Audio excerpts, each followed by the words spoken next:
আমার দুপাশে দুই সুন্দরী হট নায়িকা বসে আছে, ঘামিয়েই যাচ্ছি।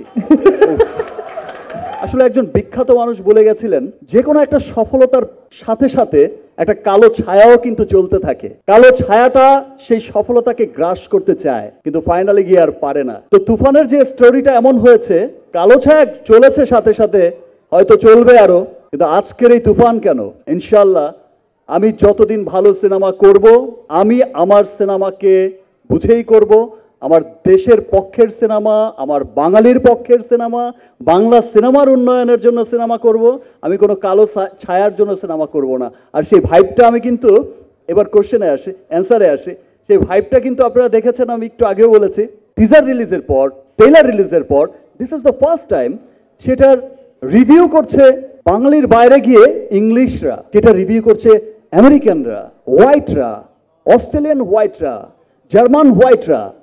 সো এটা সত্যি একটা গর্বের বিষয়। আমার বিশ্বাস যে দেখেন, আমি তো এই সিনেমা দিয়েই আর আমি বলতে পারি না যে কর্ণাটকের মতো বা তামিলের মতো হাজার কোটির বিজনেস করে নেব, বাট আমি এইটুকু বলতে পারি, সেই ক্লাবে যাওয়ার, সেই বিশ্ব দরবারে যাওয়ার পথ চলাটা যেমন শুরু হয়েছিল গত বছর, এই পথ চলাটায় আমরা অনেক দূরে গিয়েছি। আজকে ইংলিশরাও আমাদের রিভিউ করছে, বাংলা সিনেমার রিভিউ করছে। ইনশাল্লাহ সামনের বছরে এমনও দিন দেখতে পাবেন, এখনই শুনি জামাইকার খবর, আর নিউ ইয়র্কের খবর, ডাবলিনের খবর, অস্ট্রেলিয়ার খবর, এখনই কিন্তু শুনি, আপনারাও শোনেন। ইনশাল্লাহ তুফানে গত বছরের চাইতে বেশি নিউজ শোনা যাবে ইন্টারন্যাশনাল, তার সাথে এন্টায়ার মিডল ইস্টের একটা ভালো নিউজ শোনা যাবে, এবং আগামী বছরগুলোতে এর ধারা অনেক অব্যাহত থাকবে এবং অনেক দূরে গিয়ে যাবে। থ্যাংক ইউ আমাকে প্রশ্নটা করার জন্য ভাই।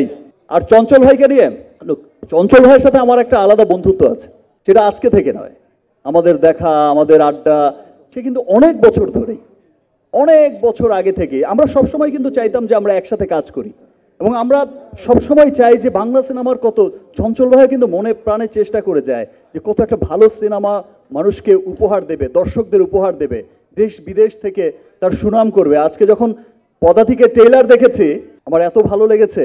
আমি কলকাতা শহরে বসেই যখন নাকি চঞ্চল ভাইকে নিয়ে কথা বলছিলাম, মানুষের এত ভালোবাসা দেখেছি, পদাতিকের গল্প শুনেছি, আমার সত্যি চঞ্চল ভাইকে নিয়ে, ইয়েস চঞ্চল ভাই আমারই বন্ধু, আর ব্যাপারটা এমনই ছিল। খুব গর্বের একটা নাম চঞ্চল ভাই।